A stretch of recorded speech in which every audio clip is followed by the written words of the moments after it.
play.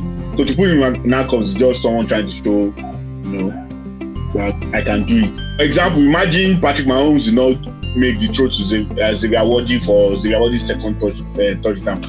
Those are the kind of, when they give you that kind of freebie, which you don't get every time, you take advantage of it. Don't forget the key, your key objective as a quarterback. Know how to throw, be accurate for crying out loud. That's the only thing I have against Lamar. Not just only in abroad, even in the NFL, there are still some stadiums where players go to, like the Jet Stadium. There's a lot of complaints that this particular stadium causes a lot of injuries. Actually, let's come to Dak Prescott now, because it was a huge debate in the offseason when nobody saw any news regarding the fact that no new contract for Dak Prescott. This is his final year. Might go into free agency. Might join another team. Scott, this is your problem. We know what the problem is. They're not good enough. I don't understand why people are afraid to say their team is not good enough. Someone that was looking for contract, because someone was entering his last year of contract. Yeah, he had no leverage. But someone that was in last year of contract, but was still throwing interception in the playoffs. Then you now make him the highest paid. That game is tough. Bear in mind that Russell Wilson is not starting Justin Fields. He still has to. I saw the video. Adam Schefter dropped it 23 minutes ago. I was like, this is fresh. It's really fresh. I'm like, wow.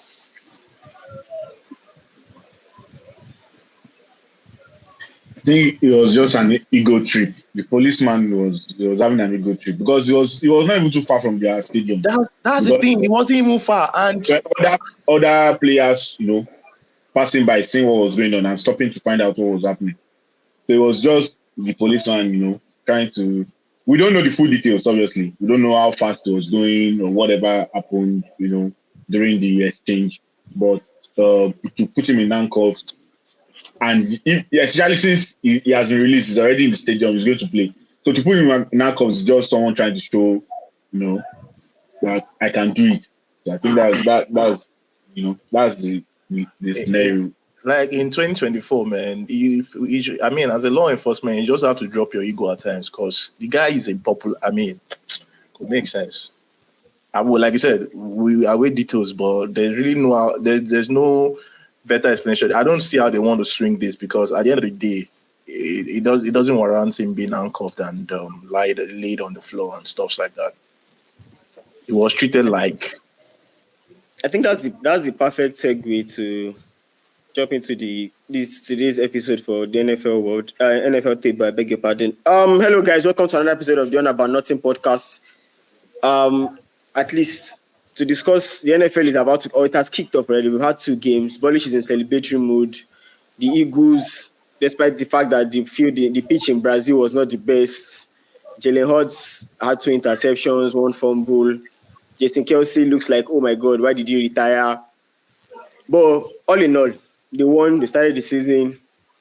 And there's no better way to start than, I think we should just start from Thursday before we even come to the Eagles, because we had a very intense debate last week over Lamar Jackson and his strengths. And I can remember, I don't know why Akin is laughing anyway. I can remember Akin saying, throw this, don't do this, look this, don't do that, pass this. Bullish, before I come to Akin, it was that kind of game. We saw the Ravens decide, okay, you know what? Let's see if we can run the football a bit more. And the game plan to stop Tyreek Hill from running the ball worked. The Chiefs were not.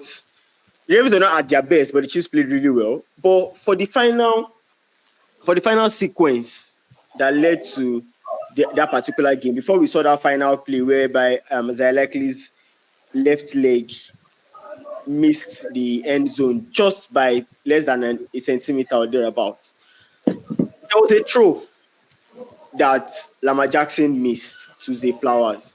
He had a good pocket. The space was wide open. Zay Flowers was free. And the throw just went past Zay Flowers. And I'm like, if this dude is going to beat Patrick Mahomes to get to the promised land, you need to make plays like this. He's going to beat anybody. Because one thing we failed to understand is the opposition he had in the playoffs this last year was CJ Stroud and the Houston Texans, and then Patrick Mahomes. So what I mean by that is that it's not just about beating Patrick Mahomes that you need to make that play. If you are going to beat anybody in the playoffs, you can't leave plays like that on the field where wide open touchdowns. Even that was, I think, that was the most glaring one. There was one to Isaiah Likely that I was supposed to make that I didn't also make. So you have plays like that are like easy money. For example, imagine Patrick Mahomes did not make the throw to Xavier Wardle for Xavier Wardle's second touchdown. Those are the kind of, when they give you that kind of freebie, which you don't get every time, you take advantage of it. So it's not about even beating Patrick Mahomes at this time. It's about if he's going to beat anyone and even get the team to where the team's supposed to go to, he has to make those plays. Akin, is the loss itself on Lamar Jackson itself? Do you look at it and say, okay, if Lamar had played a bit better, maybe the Ravens would have won? Or at the end of the day, the Chiefs know how to just find a way? It's not like the Chiefs almost lost that game now. Like, that has been established. Like, they almost lost that game. Despite the fact that they played a wonderful game, I felt like at the start of the game, the way the defense set up, they were stopping the runs. Like, Derrick Henry was not. I mean, he had a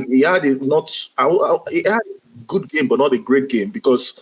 I mean, credit to the Chiefs defense. I mean, that was one of the first tweets that I actually tweeted out, like, when the game started. Like, oh, you know what? They're making some incredible stop to the run play from Ravens.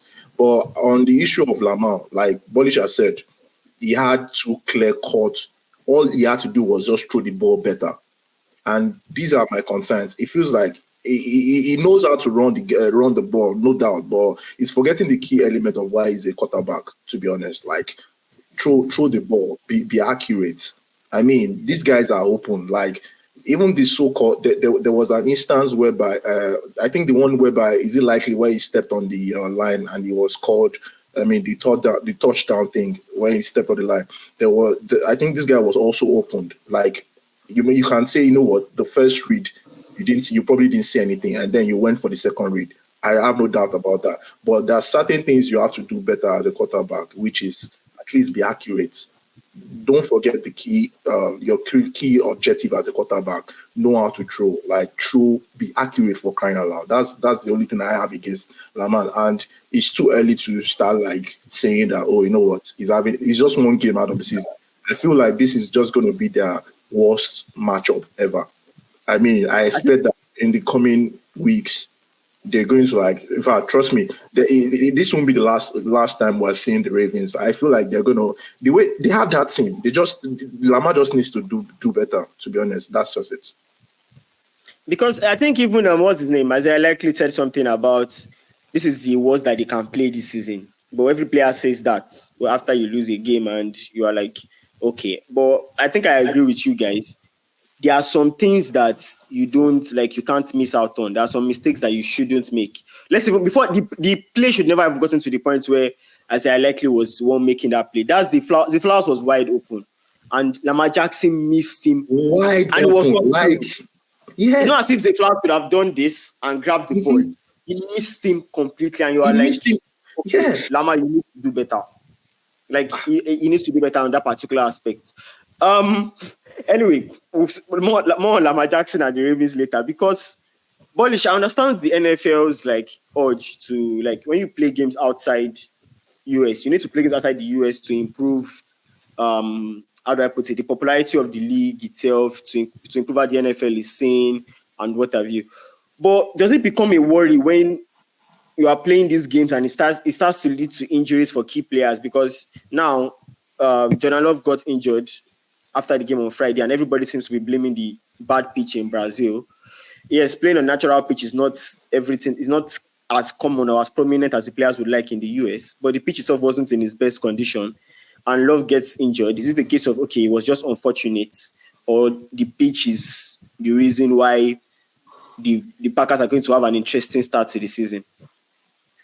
So I think the amount of money generated and the amount of money spent by the NFL and the amount of money invested by teams in these players is too much for the NFL to have excuse of it just happened, or they should have this excuse of well, it has happened. I think it's important for them to pay attention to things like this. We literally had a Super Bowl where the pitch, there are complaints about the pitch. So it means that there's still maybe the protocol, the procedure for what exactly is a good pitch. There needs to be like a clarification. Because if in the Super Bowl you're having a pitch that players are complaining about, so how can you be sure that you are able to provide the right instructions for the teams preparing the grounds in Brazil to do a good job? So I think the amount being spent by the NFL, the amount being made by the NFL is so much that they cannot afford to be leaving things like that to chance and giving excuses about, it's just a one-time thing. No, there has to be a conscious effort to make sure that players are safe, because safety is important. Because if players are not safe, the product becomes washed down. And I think the news coming out is that it's a minor injury, not a major injury to Jordan Love, but still, possibly probably going to miss some time. And that completely changes the outlook of everyone. Everyone's thinking about the Green Bay Packers, because a lot of people had high expectations for them based on how they finished the season last year. But the league has to pay attention. They have to. It's important that the league itself, does what is necessary, what is important for it to do to get the right kind of pitch for players every time. Not just only in abroad, even in the NFL. There are still some stadiums where players go to, like the Jet Stadium. There's a lot of complaints that this particular stadium causes a lot of injuries because the kind of stuff that is there. So there has to be like a unanimous understanding of the best pitch available that players need to play on, and then make it like a consensus of everybody doing the right thing for the players. Before we came on air, Dak Prescott, Aki, your mic is muted. Sorry, Bolish. I just wanted to point something out. I don't know, maybe in form of a question. Maybe you can actually explain better on it. I mean, from when we go to other sports, we see reasons why people or players actually or athletes actually cramp up, maybe having to play on artificial field and stuff. Like almost all the pitch used in NFL is artificial. It is artificial, and they go to Brazil where they have a natural pitch. I'm just saying, I don't think it's the pitch that actually got Jordan Love injured. No. Can I explain something? Wait. Before Jordan Love's injury even happened, there are a lot of people sleeping. And the reason why a lot of people will be sleeping is that what's it called? What do they call this in the way? He's not able to grip the field very well. And that cleats, yes, he's not able to grip the field. And those things are designed based on where they play most often.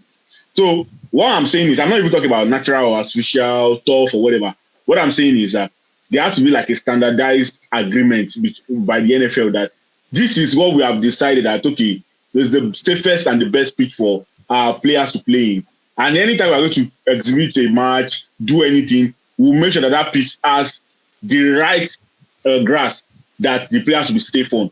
So if you watch that game, even Saquon Barkley's first run, he slipped. Like people were sleeping. It was not just even the tackles, the defensive tackles. There are times they were sleeping while trying to make a tackle. So they sleep on that pitch. So it's not a function of like the pitch was bad. It's just a function of like, okay, you need the right click for a certain pitch. I understand that point to an extent, but how will I put it? Everyone cannot be. That there are too many incidences where so many people were sleeping that you cannot just blame it on the cleats, and they are not all wearing the same kind of cleats. Yeah. Wait, so that's the thing we do. Those are details that we don't know. Like as far as I'm concerned, we can't actually just like associate everything to just that pitch. That's what I'm saying. Like, I don't know. I don't want to believe it's just the pitch is the issue or something. It could be. I mean, the cleats, because this could be another. You don't just like drop the whole idea of the pitch, of trying to like try out players on natural pitches and then maybe go to artificial pitches and stuff like that. All I'm saying that this could be another like good business case, for instance, in the sense that you can actually try to figure out not immediately like removing the idea of like NFL players not playing on natural pitches. Like, why not just look at look at the root cause properly. Don't just say it's the pitch entirely. That's the fault. Akin, can I point out something regarding the pitches that you're saying?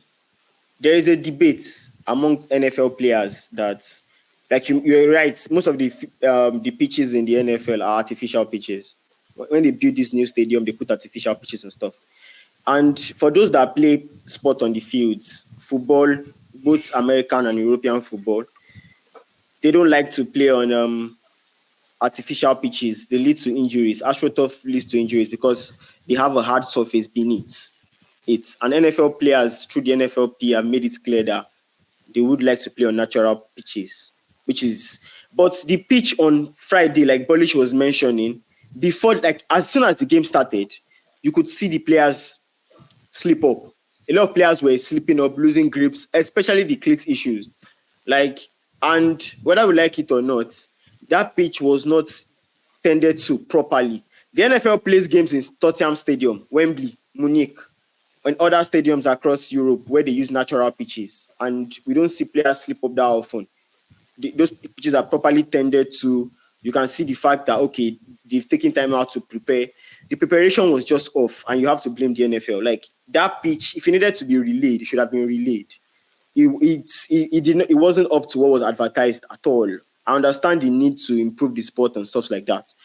Away from even pitches issue, before we came on air, it was announced that Dak Prescott has signed a new contract that makes him the highest paid player in the NFL. But Akim, before I come to that, Bolish, yes, the game on Friday between the Eagles and the Green Bay Packers, it reminded us of this particular video. I don't know if you guys saw this video where the owner of the New York Giants said, "God forbid Saquon Barkley goes to the Eagles and plays well. I will lose sleep. It's obvious now that sleep is not going to be in the schedule for this year. Because one night. Because what we saw from Saquon on Friday night showed that the Giants botched this completely. You don't tell a player of his caliber that, go outside, go and see what you can get, then come back and meet us and let's see if we can match it. It was disrespectful. And obviously, he's trying to prove to them that don't ever disrespect me like this. Because aside from the fact that the pitch was bad and running the ball was limited, receiving the ball, running the ball, it was dynamic in offense. It was out of his. It just looked like, okay, maybe Saquon is designed for the Eagles. I think anyone that was surprised or that was flabbergasted about what he did, it's either they have not seen Saquon play.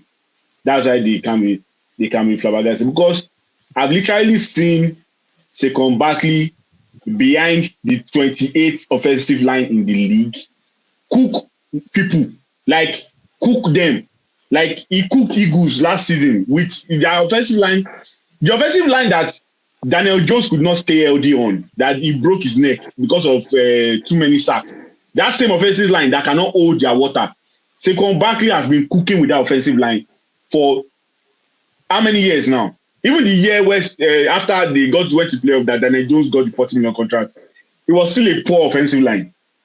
So you're not telling me that Saquon Barkley is going to get an offensive line coached by Jeff Stoutland, who have been top 3 in the league for like the last 10 years, who have Hall of Famers like Lane Johnson, stars like Malaita, like Landon Dickerson, people who are the push. You don't understand. the Eagles like to run the ball. Last season everybody was like, what's going on? The Eagles, even 2 seasons ago when the Eagles were playing exceptional football, what was one of the most important thing was that they were running the ball. They were very physical and they were playing keep away football. They could run in a quarter of like 12 minutes or whatever. They could run the ball for like maybe 8, 7, and then you are there waiting to get your opportunity to come to the pitch. So you're telling me that same thing. Now, mind you, let's keep the offensive line on the side. That okay, they have one of the best offensive lines in the league. I think if you are going to analyze the offensive line because they lost Jason Kelce, meanwhile, They already drafted someone 2 years ago to be studying under this in Kelsey. That, okay, keep learning, which is Cam Joggins. So now he's just slotted in into the center position. He has played with the line, played multiple times. He has been coached for 2 straight seasons. This is third season. So, yes, there might be some maybe drop-off. But even if you still analyze it, in the league, there are probably maybe 1, 2, or 3 offensive lines better than the Eagles' offensive line. That's one. Then you now have a Jalen Hurts with something to prove, meaning he knows that last year was bad. He had too many interceptions. He had too many mistakes. The offense was motionless. They were not creating opportunities. Immediately, you can already see the difference in how he was beating the blitz against the Packers compared to last year when it looked like he didn't have any answer. Then you now have AJ Brown. You have Devontae Smith. You have Dallas Goedert.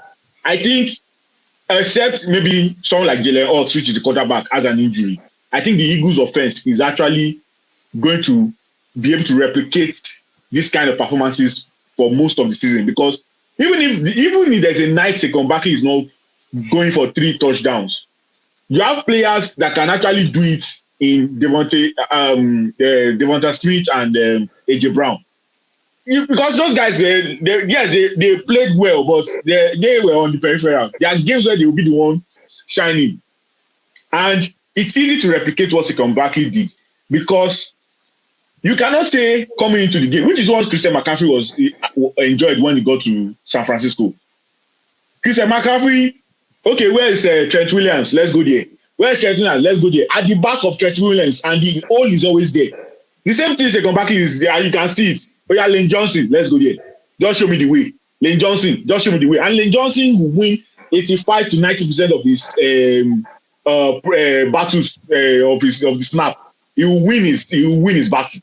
There are very few people that will give Lane Johnson problem. Maybe when you start talking about the Myles Garrett and even what's his name in Cowboys. Micah Parsons he had to run to another wing because Lane Johnson will deal with you. So if you have that kind of offensive line, you have that kind of weapons, it was just evident that Saquon Barkley was going to click. The only thing that the Eagles, which was their main problem last year, but people like blaming the quarterback. We all like blaming the quarterback for every loss, and we like giving them all the victory.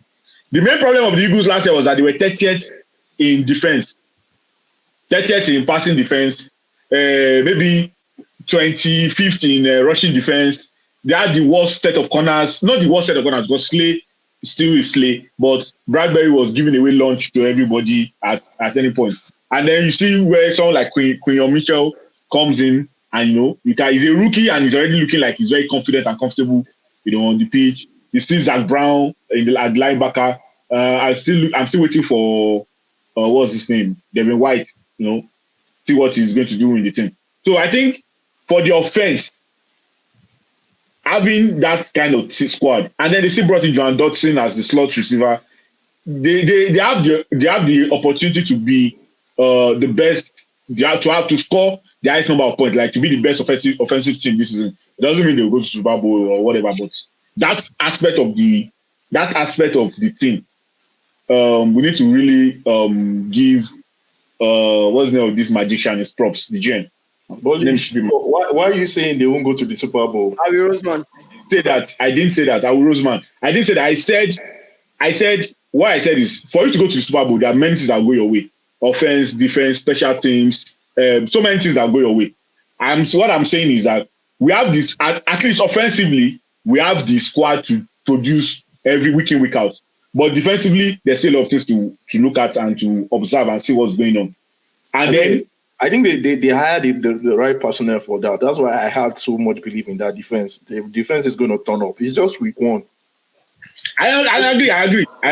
And the Green Bay Packers are actually very. I believe so much. I believe so much in the DC. I don't just know why. I just believe so much for one reason. Based on the last season. Show me what you can do. No, based off on last season when he was in what was that? What's the name of that team? Miami. It was Miami. Yeah, it was in Miami, and Miami defense set up right. I won't lie. I didn't expect that. That's number 1. Number 2. He's back in his hometown. He's back in his place whereby he has his family. Like he goes to show that he actually moved for. See, when people tie the way I look at people's motivation for actually doing certain things. So his motivations was why am I speaking like this? Sorry.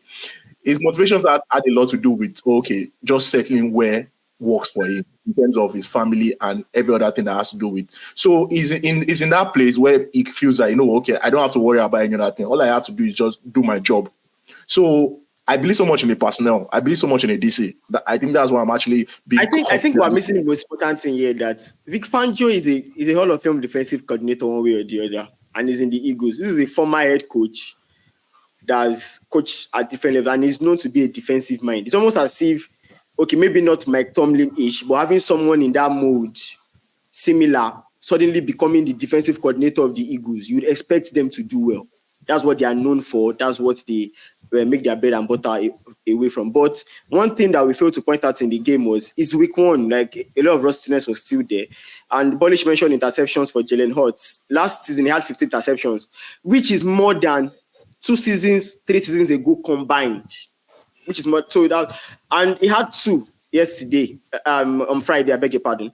That's something that is going to have to limit if the Eagles are to go as fast as I expect them to go. But I feel like it's still early days, a bit of rustiness, trying to catch up and stuff like that.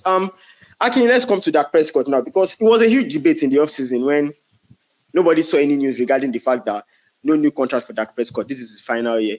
He might go into free agency. He might join another team. The Cowboys are done. He's a bully in the regular season. He doesn't turn up in the playoffs. Why should they pay him? And boom, here we are, $60 million per year, $240 million for 4 years. $230 million guaranteed. This is not a joke. Like, this is not a joke in any way or form. The Cowboys have put their money where their mouth is. And at this point, I can only point out the fact that Dak needs to shine when the light is brightest. Because enough of this regular season beating up teams and going to the playoffs, then as soon as they say, the playoffs are here, Dak Prescott, please, can you take us to the promised land? Boom, interceptions left, right, and center. All kinds of bad decisions, because like we saw against Green Bay, as soon as the Packers raced to that lead and it became an insurmountable lead, the Cowboys had no chance. Dak Prescott relaxed and started to play well. And a lot of fans went by, Jerry Jones is not going to pay him. He has not done it in the playoffs. Is it time for Dak to just shut everybody up and say, okay, you know what? I'm worth every penny of this contract? I mean,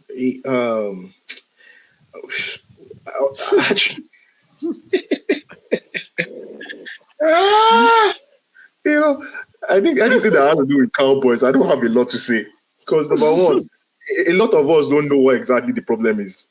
At the end of the day, we can analyze. Like, we don't even know what we don't see.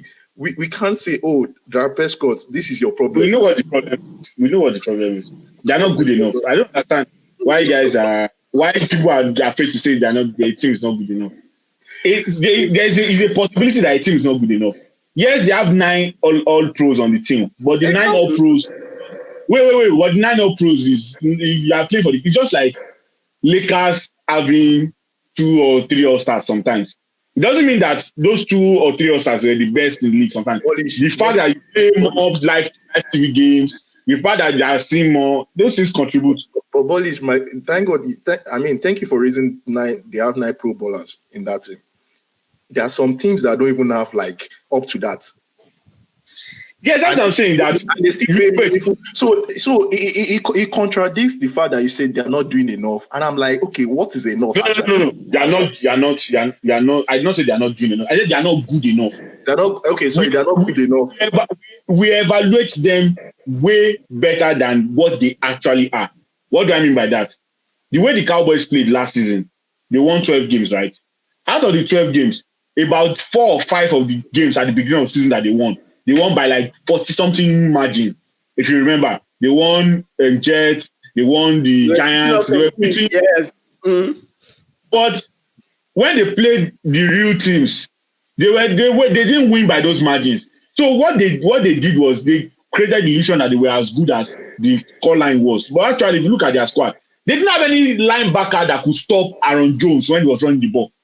There was nobody there. The person that they put there as the linebacker that was playing, I forgot his name. The guy was I'm bigger than that guy in terms of weight. And he's your linebacker. And you want him to stop the run. No, think about it. Yes, they had some specialty, like for example, okay, wait, as good as they are, after CeeDee Lamb, who else is their receiver? They had Brandon Cooks last year. Brandon Cooks is a decent What receiver. is a Brandon Cooks? We are talking about receiver. We are talking about Cook. Are you talking about food here? Who is our running back? Even Tony Pollard said is the reason why he was hyped was because he played for the Cowboys. If Tony Pollard was doing, anyway. I know he's not in the Titans, but if that thing that Tony Pollard was doing 2 seasons ago when he was hyped, he's not more than what Devon Achane or Zach Moss were doing. Just sharply get some and break through. People do it, but once you do it for the Cowboys, that same thing that someone did in Indiana or that someone did in Houston, Texas, it will not be as hyped as when you do it for the Cowboys. That's only the players themselves. You evaluate the players themselves. Even Micah Parsons is one of their best players. He has if teams game plan for him. He wants to play on the edge, but he's actually a linebacker. But he plays on the edge. But anytime he meets some unmovable meet unshakable, they start trying to move him from head to toe. If it was, there are times they're making Lawrence Taylor comparisons to Micah Parsons.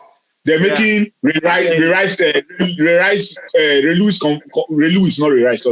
comparison to Micah Parsons. Are you going to tell me that Ray Lewis, Lawrence Taylor will be on the pitch as linebackers, and then Aaron Jones will be running them ragged like that, and then those ones not going to do something about it? But even Myles Garrett, even Aaron Donald will not be on the floor, and then they'll just be running them ragged like that. But you already compared him to Lawrence Taylor, so that's why I say that he's not. I'm not saying he's not good though. He's a very solid. He's one. I think he's the best player. Take it.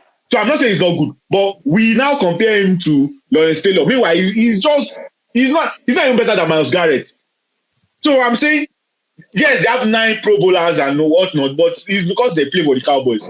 Some of those guys that are getting shouts as Pro Bowlers, if those guys are playing the Cleveland Browns, they'll probably nobody will know them. So I feel like they are not as good as we talk, and because they have the biggest fans, and anytime. Even Stephen A. on Facebook has said it before that anytime we talk about the Cowboys, our numbers, we get the numbers. So because they are always talked about every time, we think that they are more important than they are. But meanwhile, they aren't. I think you hit the nail on the head now for Akin. And that thing is. I mean, one last point. Someone that was looking for contract because someone was entering his last year of contract. Yeah, he had all the leverage. But someone that was in last year of contract, but was still throwing interception in the playoffs. They now make him the highest paid. And this is probably going to be one of his last major contracts because he's 32 right now. So by the end of his contract, he'll be 36 or 37. So he will not really get much. So you're not telling him that he wants to change, the leopard will not change his skin at the age of 32. He will not get to the point where we will not be. So my question now is that, so I was watching this Jerry Jones interview with Stephen A. Smith, right? And the man was saying, they were asking him why did he delay with the old, what's it called? The wide receiver. What's his name? CeeDee Lamb. CeeDee Lamb's contract. When in fact, they're going to give him a contract. So why was the delay?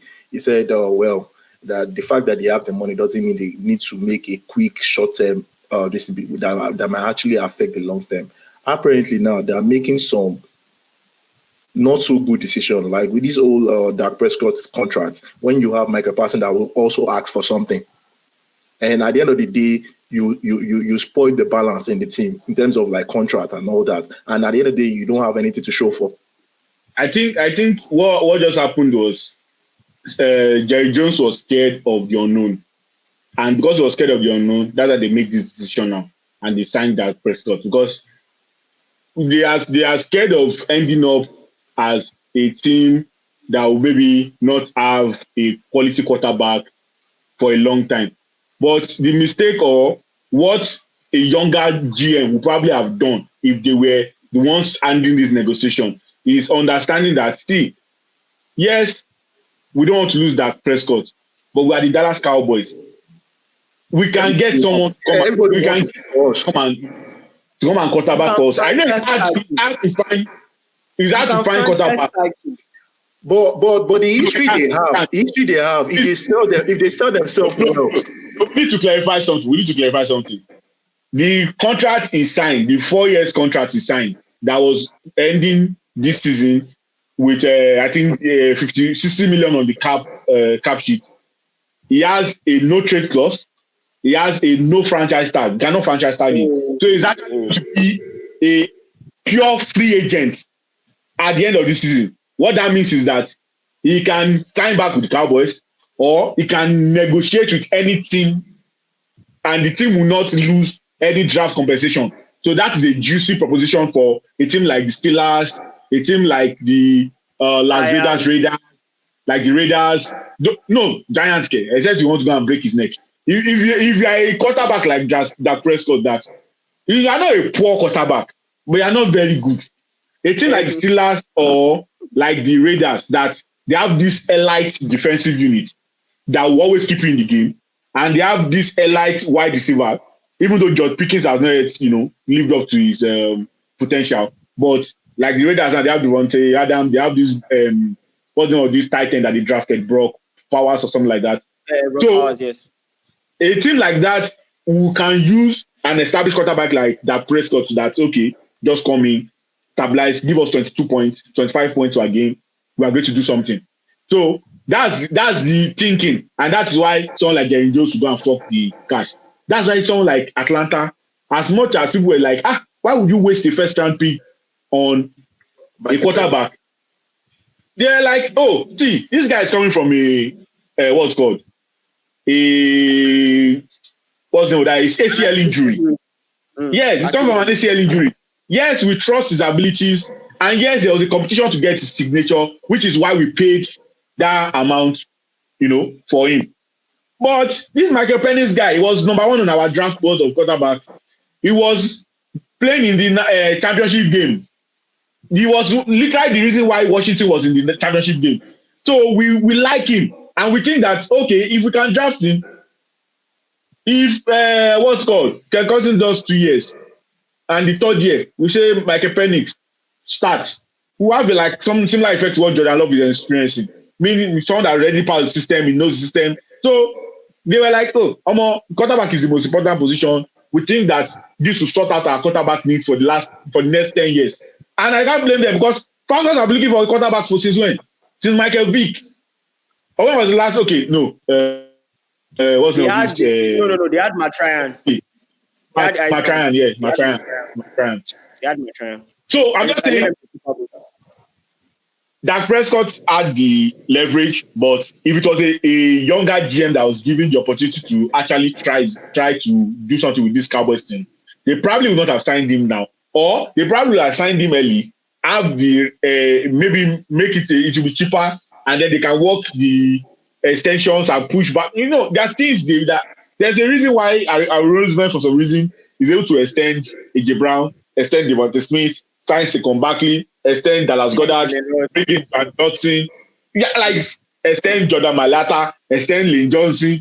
There's a reason why those. So I don't know if Jerry Jones is still, capable. I know obviously you have people working on that, but people like that. I feel like I think he's also scared to also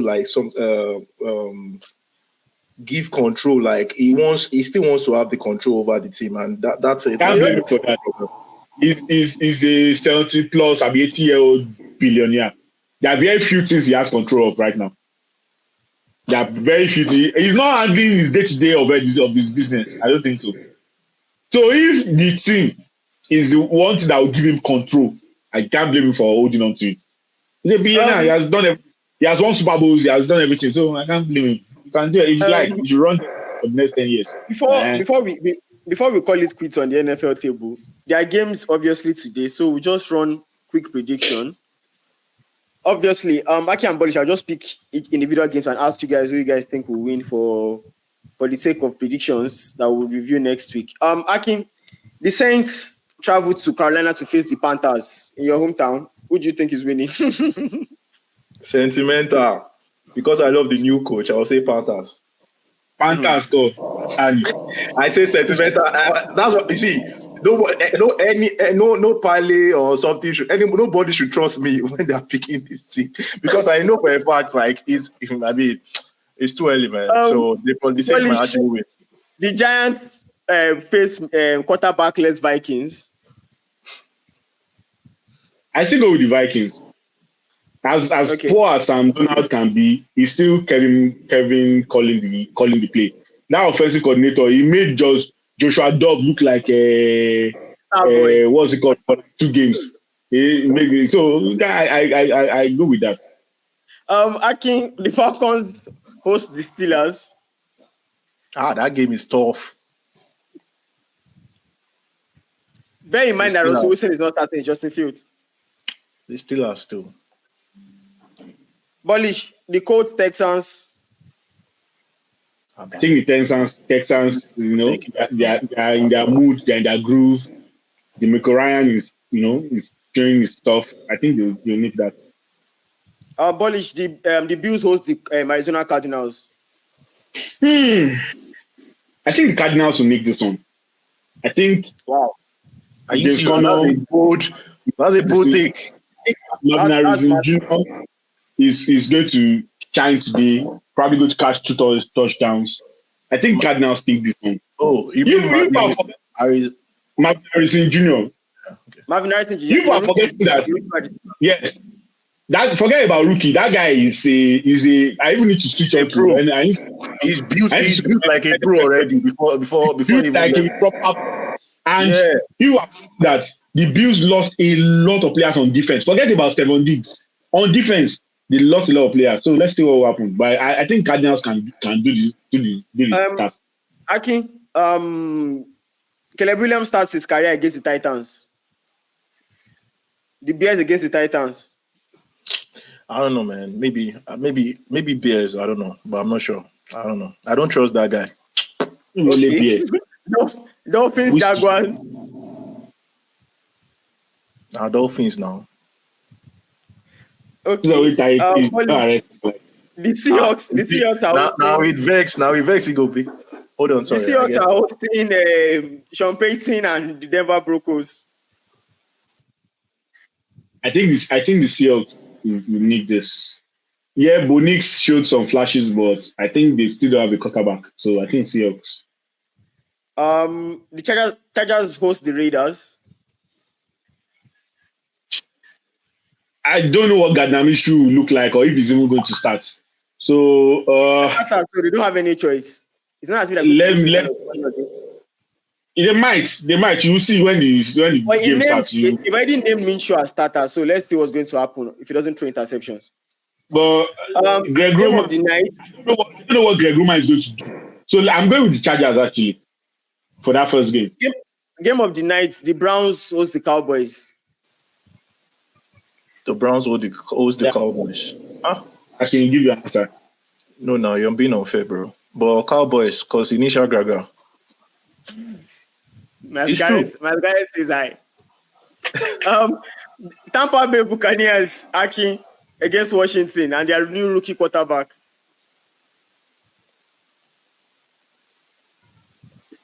Against Washington. Baker will win this one, don't worry. See, what's it called? Washington's offensive line gave out, I think, about 60-something sacks last year. Bro. So there's some things they don't even need to. And you now ask the question, did they address the problem with the offensive line? The first question is, where will they get the offensive linemen to address the problem with the offensive line? And then you now have a quarterback that is less than maybe 200 pounds or so. Very skinny dude. Very skinny guy. The positive side is that he can run. So maybe you have plays designs where he can take off and beat the pressure. But other than that, and it's Todd Bowles who blitz extraordinaire. Victor Vea and all the Shaq Barrett and all those guys that they like blitzing as if their life depends on it. So the final game of Wale. It's a freeze. Oh. He said the final game. What's the final game? Let me see. I think the final game is Jets San Francisco. No, have you guys addressed Rams and Lions? Yeah, Lions Ram. Where you address Lions Ram, and I'll do Jets San Francisco. I want to go for the Lions, honestly. Lions, because that team is really good. Even though they've changed, they did barely changed some things, and they've improved a lot of things. Then the Jets San Francisco. How about now? I think San Francisco use them to do. They want to prove that everything that happened in the offseason is an aberration, and they are fine, and they'll be good to go. So I think San Francisco will probably mold the Jets. So I think maybe who is one player that you are most interested in seeing what they will do this weekend, and all the teams left to play. I mean, I really want to see like the what's it called, the drafted players. Honestly, to be honest, like I think I'm most concerned for how those guys, because I actually followed tons of those drafted players like during their what's it called college college days and all that. So I really want to see how they actually gel well into their respective team, to be honest. So those are the things I'm actually looking out for. And honestly, I have this sentiment for the Detroit Lions also, and the Raiders. I want to see how they set up, because I feel like those are the two guys that, those are the two teams whereby if they are well positioned such that for the next maybe 3-4 years, if everything goes according to their plan, I want them in the conversations when it comes to like considerations for maybe Super Bowl and stuff. Honestly. Anyway, I feel like our time is fast spent for this particular episode. Guy, I've been sick during this day. I woke up like sick, like my neck. The fact that Aki has even taken time out of being under the weather to come and join us. Thank you so much for being here. We'll probably just let you go and meet Madame so that she can take care of you.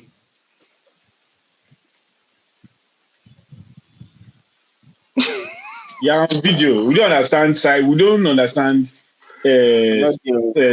What they call it. She just came here right now. So yeah, thanks guys. So Aki, to our fans out there, please don't forget to like, share, subscribe, and listen to us wherever it is like you like get your pod. We're also on TikTok at On About Nothing. Thank you all so much for being here. Until next week again, where the NFL Table and the On About Nothing podcast returns. Have a lovely week ahead, everybody. All right, guys. Cheers, guys.